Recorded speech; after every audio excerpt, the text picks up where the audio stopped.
For at afhjælpe lastbiltransporten råder FAF over 150 jernbanevogne. En mindre del af omsætningen køres ud til afdelingerne på denne måde.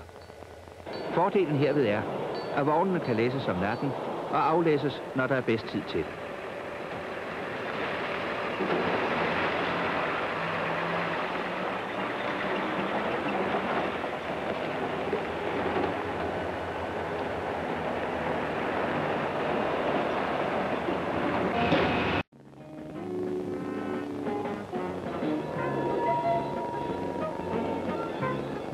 På de omliggende øer i det fynske øhav har FAF også en stor kundekreds.